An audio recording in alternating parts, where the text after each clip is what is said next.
Assalamualaikum warahmatullahi wabarakatuh. Hai Sobat Healthies, ketemu lagi dengan saya Dinda di Info Podcast, informasi, promosi, edukasi, kesehatan, berkolaborasi dengan Ide Podcast Korpri Kota Depok.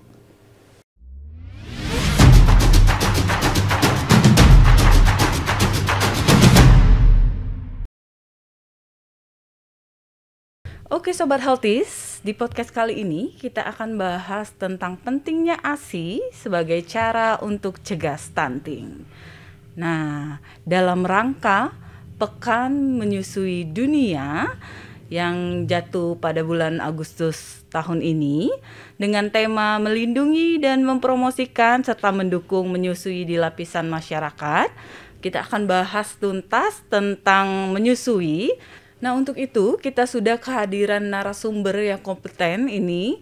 Beliau adalah Ibu Yuna Trisuci SST MKes. Assalamualaikum Bu Yuna.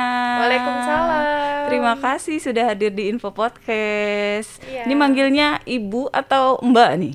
Mbak lah ya. Mbak ya, masih muda ya. Seumuran kan kita? Iya dong. Baik Mbak Yuna, terima kasih sudah hadir di Info Podcast. Kita akan bahas tentang menyusui ini ya. Nah, Mbak Yuna ini dari AIMI gitu ya. AIMI itu apa sih Mbak Yuna ya? Ya, AIMI sendiri adalah Asosiasi Ibu Menyusui Indonesia. Kami adalah organisasi non-profit yang basisnya adalah untuk mendukung ibu menyusui. Untuk meningkatkan angka cakupan ASI eksklusif di Indonesia. AIMI itu sudah ada di 18 daerah dan 10 kota kabupaten di Indonesia. Salah satunya di Depok. Oke, jadi luar biasa ya, Kota Depok sudah punya AIMI ya, Asosiasi Ibu Menyusui ya, cabang Kota Depok. Jadi apa sih pentingnya ASI itu menurut Mbak Yuna? Kalau bicarakan tentang pentingnya ASI itu kita bicarakan tentang kesuksesan menyusui gitu ya. Sebenarnya semua ibu pasti sudah paham gitu dan tahu. Kalau ditanya apa sih manfaat ASI, semua udah tahu. Tapi kalau bicarakan tentang mengedukasi gitu ya, mendorong perilaku kesehatan dan lain sebagainya, itu ibu tahu belum tentu semua ibu pasti mau untuk menyusui bayinya gitu ya. Apa sih yang nggak mau dilakukan oleh ibu demi yang terbaik untuk anaknya? Tapi kan bagaimana caranya mendukung, bagaimana dia tahu? Nah itu yang agak-agak sulit tuh. Dia mau tapi kadang dia tidak mendapat dukungan. Nah, jadi AIMI itu posisinya di situ untuk mendukung gitu. Para ibu-ibu untuk memberikan ASI ke anaknya gitu ya. Nah, kalau dibilang manfaat ASI apa, banyak sekali. Dari segi apalah dulu nih, misalnya manfaat ASI untuk bayinya. Manfaat ASI untuk bayi yang jelas yang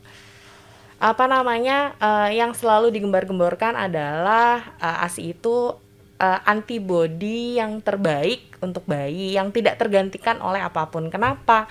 Karena setiap tetes ASI gitu ya, itu mengandung sel hidup yang tidak bisa tergantikan oleh zat-zat lain yang tidak bisa diproduksi oleh buatan manusia gitu. Selain antibodi, kandungan ASI di dalam ASI juga ada zat anti kanker untuk pada bayi. Selain itu juga sebagai zat anti infeksi, inflamasi dan lain sebagainya. Selain itu yang jelas manfaat terbesar dari ASI adalah ada untuk bonding antara ibu dengan bayi. Anak, ya. Jadi kalau membicarakan tentang manfaat ASI itu apa, banyak sekali. Belum lagi kalau bicarakan tentang manfaat lain dari segi ekonomi gitu ya, menghemat. Lebih irit ya. Irit, praktis gitu kan. Terus kemasannya menarik, tinggal nggak perlu repot, jadi langsung tinggal dikeluarin aja gitu. Jadi kalau buat bapak-bapak sih pasti kalau kita bilang irit loh Pak, jadi Oke, setuju ya pasti oh iya ya, jadi bisa pengeluaran yang harusnya tidak keluar, yang misalnya bapak ibu menggunakan formula gitu ya, itu bisa untuk misalnya kalau bapaknya bisa untuk buat menyenangkan hati ibunya supaya ASINY-nya lebih banyak dan lain sebagainya. Oke, dari penjelasan Mbak Yuna tadi kan banyak banget ya manfaat ASI itu ya. Jadi memang nggak salah kalau ASI itu dibilang makanan terbaik bagi bayi ya, gitu. Memang ASI yang diciptakan Allah itu terbaik ya, Mbak. Iya. Nah, kalau udah terbaik ini apa sih bedanya sama susu formula? ASI sama susu formula itu apa sih bedanya, Mbak? Perbandingan ASI dan formula tuh banyak banget ya. Selain praktis, ekonomis, itu juga terkait dengan kandungan. Kalau ASI itu mudah dicerna oleh usus bayi, sedangkan formula itu sulit dicerna.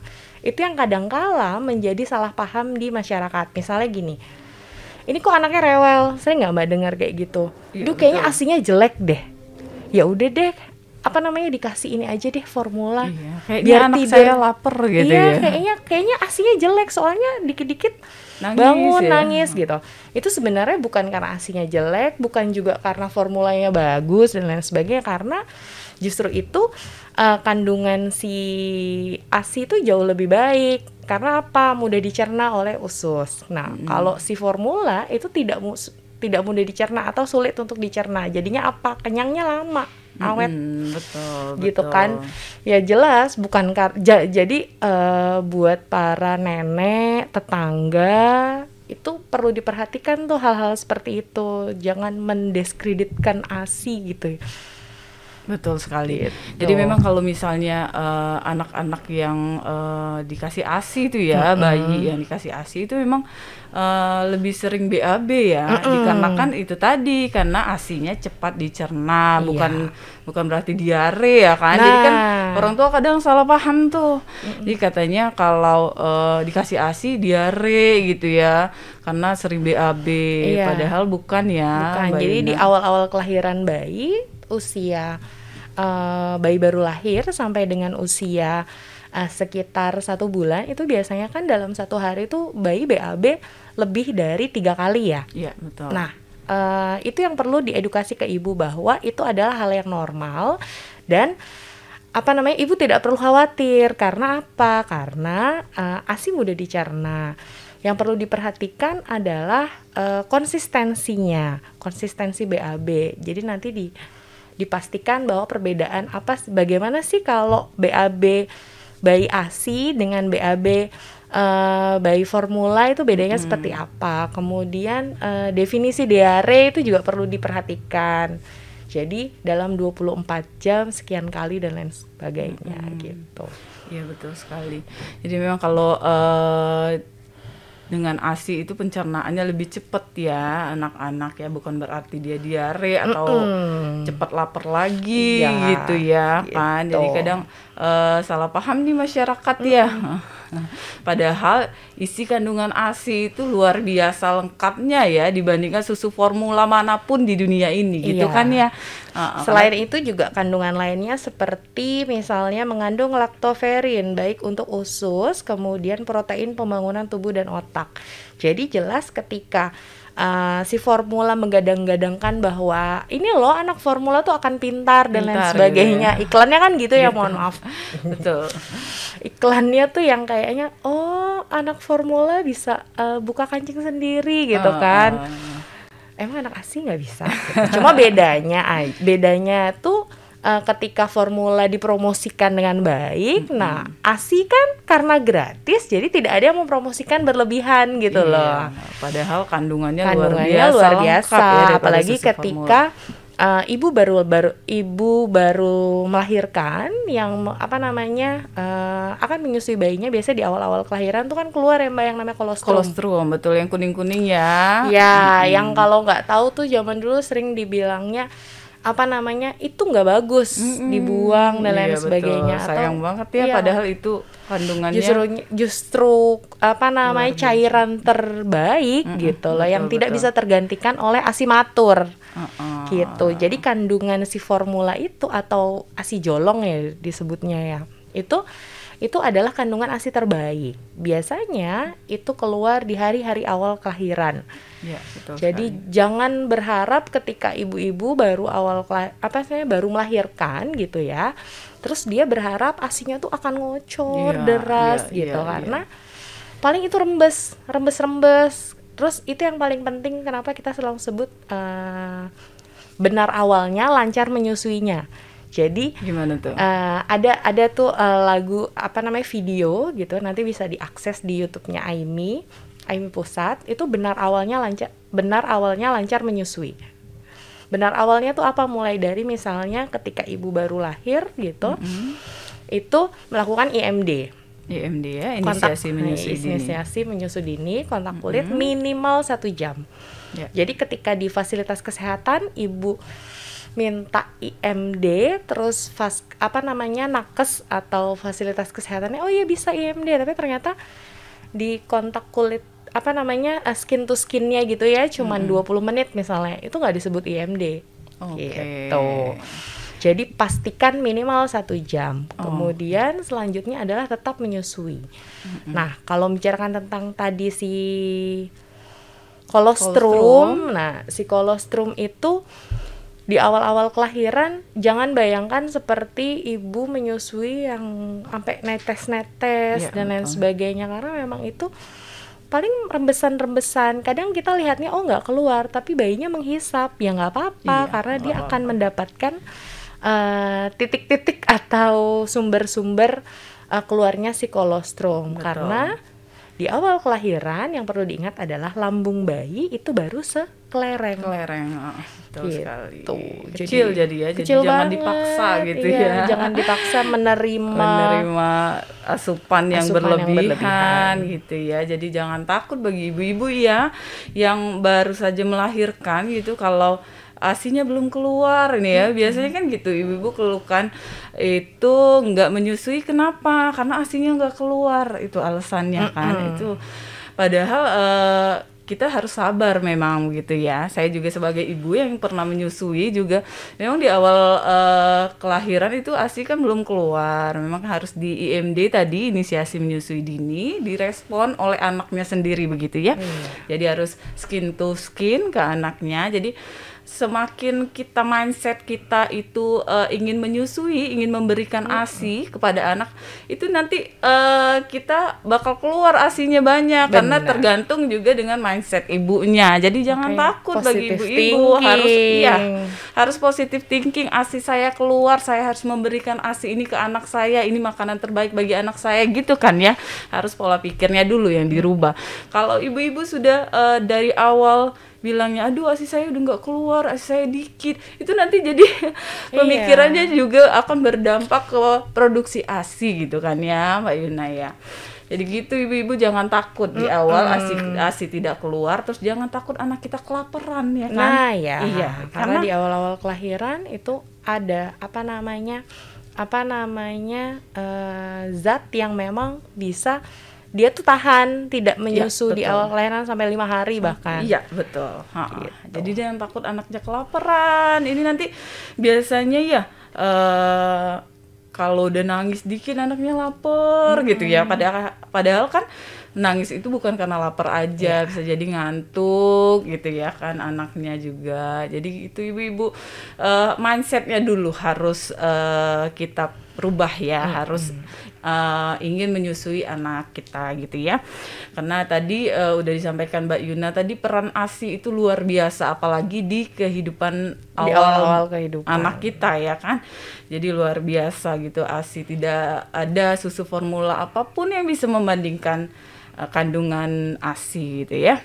Nah, kalau udah ibu-ibu udah tahu nih pentingnya ASI gitu Mbak Yuna, terus bagaimana sih cara ibu-ibu itu untuk mempersiapkan diri itu untuk menyusui anaknya? Karena kan menyusui itu butuh effort ya, karena harus begadang gitu ya. Anaknya nangis gitu, harus malam-malam netekin gitu ya. Jadi memang gimana sih kalau menurut Mbak Yuna itu persiapan ibu-ibu yang nantinya akan punya bayi gitu, yang akan menyusui bayinya, gimana tuh? Kalau membicarakan tentang persiapan menyusui gitu ya, kita membicarakan tentang body, mind, soul, dan dukungan sosial gitu. Betul serta sekali. Nutrisi. Diawali dengan body gitu ya. Gimana sih tubuh kita mempersiapkan untuk kita siap untuk menyusui gitu. Mulai dari mengkonsumsi makanan yang memang gizi seimbang. Betul. Gitu ya. Kemudian fisiknya sehat, rutin mengkonsumsi makanan yang bergizi seimbang tadi. Kemudian mengkonsumsi air putih yang cukup. Kemudian yang berikutnya adalah main, karena tadi Mbak Dinda dari tadi udah nyebutin positive thinking nih, gitu kan. Betul sekali, karena saya merasakan banget Nah, gitu. Karena butuh sekali pikiran yang tenang, positive Betul. thinking itu akan mempengaruhi produksi ASI. Ketika yang perlu ibu-ibu ingat adalah ketika kita berpikir positif, ketika kita sugesti kita positif gitu ya, Betul. insya Allah kita akan lancar menyusuinya. Iya, betul Gitu. sekali. Jadi karena apa? Semua ibu berharap yang terbaik untuk bayinya. Ya, Tidak ada pastinya. ibu yang misalnya tidak ada niatan baik untuk bayinya lah ya, Iya, gitu. betul sekali. Jadi sedari awal gitu ya, itu sudah menanamkan positive thinking. Berikutnya adalah soul, yakin Yakin, betul. bahwa Tuhan atau Allah Subhanahu Wa Taala akan membantu kita dalam proses menyusui itu, memperlancar dan lain sebagainya, karena memang menyusui itu adalah ibadah. Iya, Gitu. benar sekali. Dan yang berikutnya ada dukungan sosial. Dukungan sosial ini banyak banget, Mbak. Betul, Salah betul. satunya memang Aimi mendukung ibu. Makanya kenapa kami hadir di Kota Depok untuk ibu-ibu wilayah Kota Depok dan sekitar yang membutuhkan. Selain itu, butuh juga dukungan dari lingkungan. Betul Misalnya sekali. suami, Iya. kemudian keluarga inti, keluarga Betul. dekat, keluarga tetangga, kemudian mertua, orang tua, nenek, kakek dan lain sebagainya. Itu semuanya butuh Dukungan ya, support sosial semua, supportnya iya. ya, harus. Karena memang menyusui itu tidak hanya dari ibu saja gitu ya, tetapi juga dari support system. Jadi kalau sekali. dibilang gini, menyusui itu ya ibunya aja gitu loh. Iya. Nah itu salah besar. Makanya saya ingat beberapa petuah dari senior seperti Dr. Utami Rusli, kemudian Dr. Asti Praborini itu mengatakan ketika ketika ibu hamil, ibu baru melahirkan, ibu menyusui, konsultasi berkaitan dengan menyusui, ajak bapaknya, Betul ajak sekali. ayahnya. Karena menyusui itu tidak dilakukan oleh ibu saja gitu. Betul. Jadi Jadi dukungan keluarga terdekat Iya. terutama ya itu butuh support sekali system, ya. kemudian mulai itu yang namanya ketika hamil gitu tidak hanya dipersiapkan terkait dengan nama anak. Biasanya apa sih yang di perintilan-perintilan ya? Baju bayi, anak, nah ya, gitu ya. Itu yang terpenting ya, ya, tapi biasanya. Ibu-ibu tuh yang perintilan-perintilan fisik lah ya, tapi perlu disampaikan juga ke ibu bahwa dukungan sosial itu juga perlu. Jadi ajak keluarganya untuk ikut-ikut kelas menyusui. Betul. Kemudian ajak ajak keluarga untuk ikut misalnya datang ke fasilitas kesehatan hospital. Jadi cari yang memang rumah sakit yang mendukung menyusui atau klinik-klinik bidan praktek mandiri dengan fasilitas kesehatan yang memang mendukung menyusui. Kalau kita selalu bilang adalah shoppingnya selain shopping baju dan lain sebagainya ya Mbak, itu juga shopping rumah sakit atau fasilitas kesehatan. Okay. Misalnya mau lahir di bidan mana nih, bidan praktek mana. Banyak kok teman-teman bidan di wilayah Kota Depok, kemudian banyak kok teman-teman tenaga kesehatan yang memang mendukung menyusui. Betul sekali. Gitu. Jadi jangan lupa tuh untuk survei atau shopping vaskes juga, tempat melahirkan yang memang mendukung menyusui, mendukung gitu. pemberian ASI ya, terutama ASI eksklusif gitu kan ya. Biasanya kalau ngomongin tentang shopping tuh saya ditanya lagi, emang kalau kayak rumah sakit tuh apa sih tanda-tandanya rumah sakit mendukung menyusui gitu ya. Ya salah satunya adalah ada nggak ruang bayi sehat, simpel aja deh kayak gitu. Kalau dulu kan ruang bayi sehat itu sesuatu yang identik kalau kita nengokin bayi itu kita lihat baby show gitu ya. Kalau sekarang justru kalau masih ada ruang bayi sehat berarti dia tidak mendukung menyusui karena dia memisahkan bayi dengan ibunya gitu. Gitu. Baiklah, kita udah tahu nih ya, udah dapat insight baru nih dari Mbak Yuna. Jadi pesannya ini bagi bapak-bapak ya yang nanti akan punya anak, kemudian kakek, neneknya itu harus mensupport ibu si balita ini untuk memberikan ASI, terutama ASI eksklusif. Nah, ngomong-ngomong ASI eksklusif ini, apa sih ASI eksklusif itu Mbak Yuna? ASI eksklusif itu adalah pemberian ASI air susu ibu saja pada usia 0 sampai 6 bulan tanpa disertai dengan makanan atau minuman apapun kecuali obat-obatan. Oke, apapun ya. Apapun. Jadi Misalnya madu, masyarakat Kota Depok harus tahu itu apapun. Jadi kadang ditanya nih, kita tanya sama masyarakat, ini ASI eksklusif apa enggak? Iya ASI eksklusif. Pernah dikasih makanan tambahan lain enggak gitu ya? Paling dulu sih dikasih madu awal-awal gitu ya. Itu ASI eksklusif nggak kira-kira itu Mbak Yuna? Kalau kayak gitu, apa namanya, udah dikasih madu berarti sudah tidak ASI eksklusif Iya, gitu. betul. Bahkan air putih saja Air putih sedikit aja nggak perlu betul. gitu. Kecuali obat-obat yang Iya, diharuskan diminum gitu ya.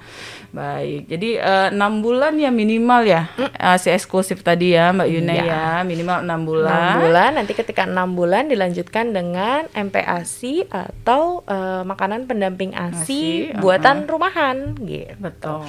Dan dilanjutkan ASINya sampai 2 2 tahun, tahun. gitu ya. Mbak Selain Yuna. yang tadi Mbak, apa sih yang perlu dipersiapkan ibu untuk menyusui selain apa namanya yang tadi saya jelaskan? Itu juga apa namanya, ibu hamil sudah mulai tuh kontak ke konselor menyusui. Oh gitu.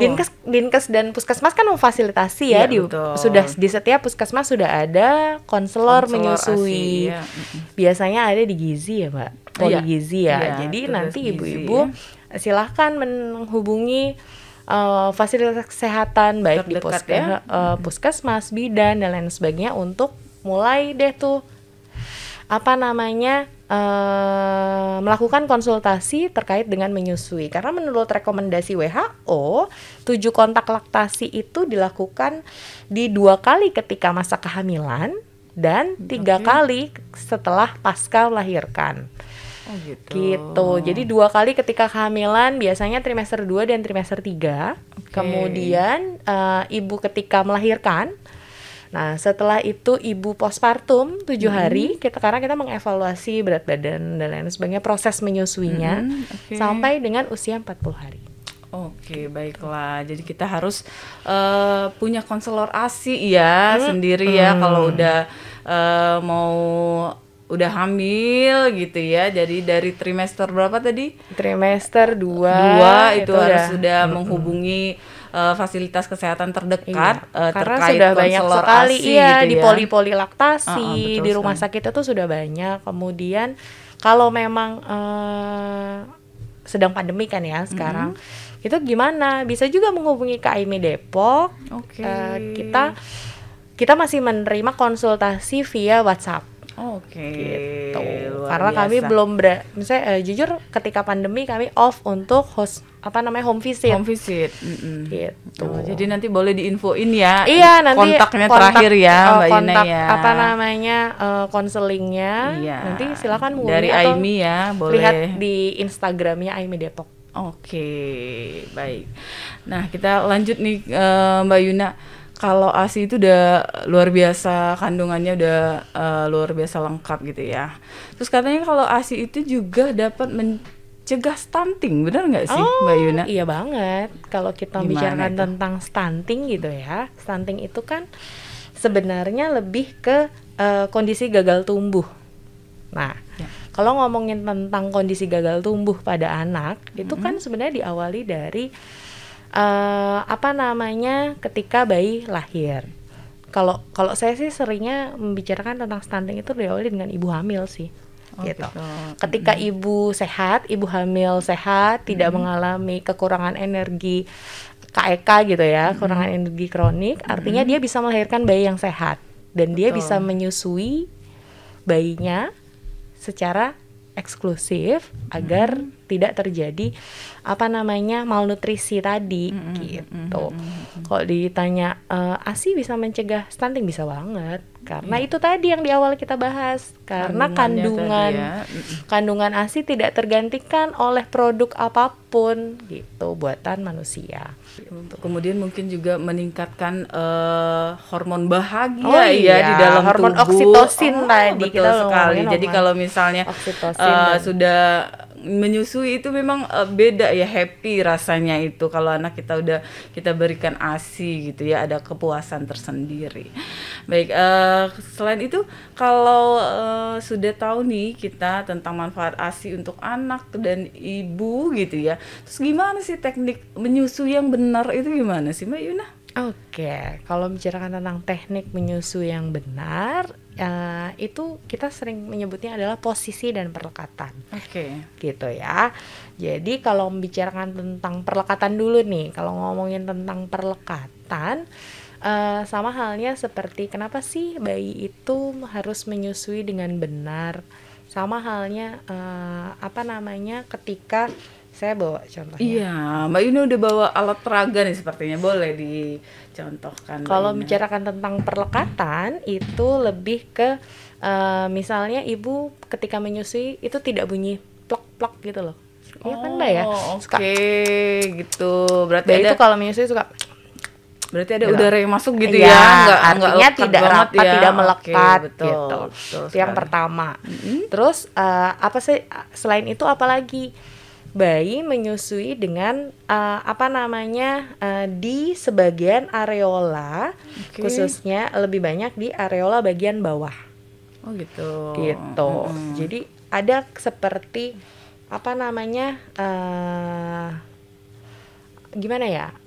ketika dagu dan payudara menempel, berarti itu posisinya perlekatannya baik. Kenapa? Karena secara otomatis areola bagian bawah itu masuk duluan gitu. Dan hidung menjauhi puting ibu. Jadi secara otomatis dia tidak tidak sesak juga ya, jangan ngebekep gitu ya dia. Gitu. Iya, tapi juga jangan sampai juga udara terlalu banyak masuk juga ya. Terus karena kita pakai masker gitu ya, saya nggak bisa mencontohkan. Jadi kayak kalau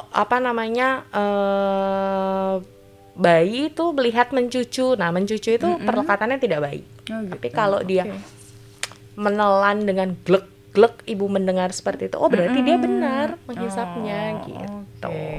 Gitu ya. Terus berapa lama sih waktu menyusui yang tepat itu, Mbak Yuna? Nah, kalau ngomongin tentang waktu menyusu, saya selalu sampaikan adalah on demand lah gitu ya. Jadi lebih sesuai kebutuhan bayi. Selain itu juga ibu pakainya naluri. Karena apa? Banyak sekali teorinya sih sekian menit bla bla bla bla bla. Itu yang kadang bikin ibu khawatir. Iya. Nggak sih yang bikin takut anaknya udah kelaparan nih belum. Atau gini. Padahal ibu itu punya sensor sendiri loh. Ibu menyusui itu punya sensor sendiri loh. Terus kalau udah ada sensornya tuh, anak saya lapar gitu kan ya. Udah jadi jangan pernah misalnya mempatokkan, menyusui itu 2 jam sekali. Jadi misalnya ketika bayinya minta susu gitu ya, minta nenen, belum 2 jam terus ibunya nanti dulu ya nak, belum 2 jam. Kan nggak gitu juga. Iya betul. Jadi, tapi lebih ke on demand, kapan dia bayi menghendaki menyusu diberikan gitu. Terus itu tadi perlekatan. Terus yang berikutnya adalah posisi.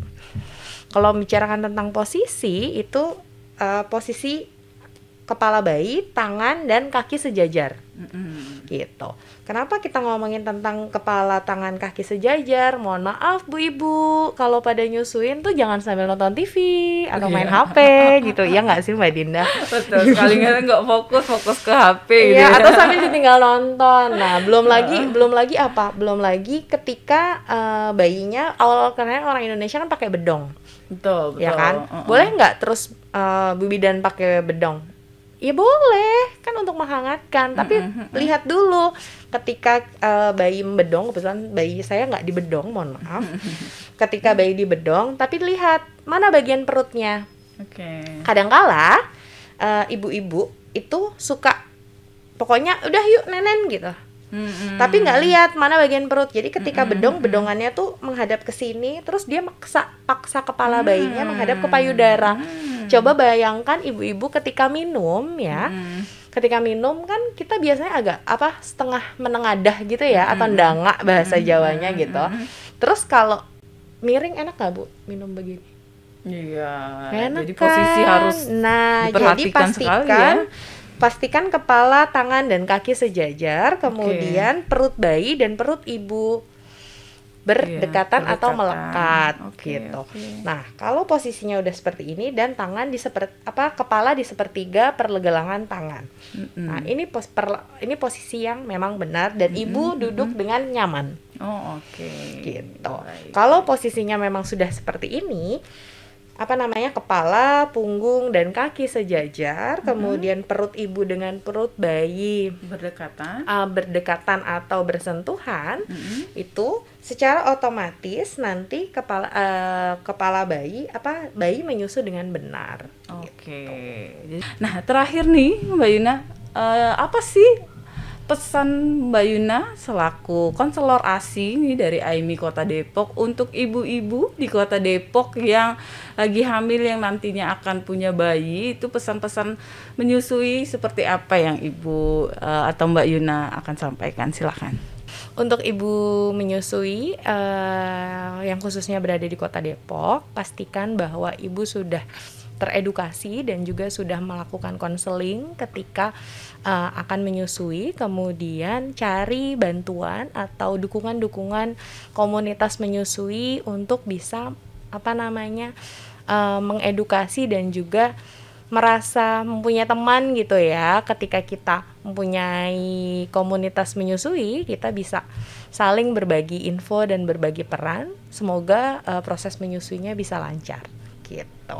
Amin. Terima kasih nih Mbak Yuna atas segala ilmunya dan pesan-pesannya untuk masyarakat Kota Depok nih, khususnya yang lagi hamil yang nantinya akan menyusui bayinya ya. Ya, nanti boleh nomor AIMI Kota Depok boleh kita cantumkan ya di bawah layar dan ya. Sebagainya. IG Semoga ya. capaian cakupan ASI eksklusifnya juga jauh lebih baik Ya, gitu betul ya. sekali. Dan di Depok tuh supaya ibu-ibu tuh lebih aware. Betul. Gitu. Baik, luar biasa Mbak Yuna. Terima kasih sekali lagi atas kesempatannya sudah hadir di Info Podcast. Terima kasih, semoga sehat-sehat selalu. Terakhir kita suarakan boleh jargonnya Info Podcast Mbak Yuna. Apa tuh? Sehat bersama pasti bisa gitu ya.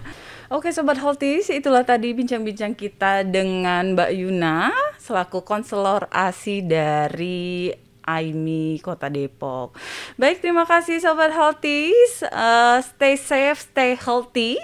Jangan lupa terus tonton kita Info Podcast di channel YouTube Dinkes Kota Depok dan Promkes Dinkes Kota Depok. Sampai jumpa di Info Podcast berikutnya. Info Podcast, sehat bersama pasti bisa.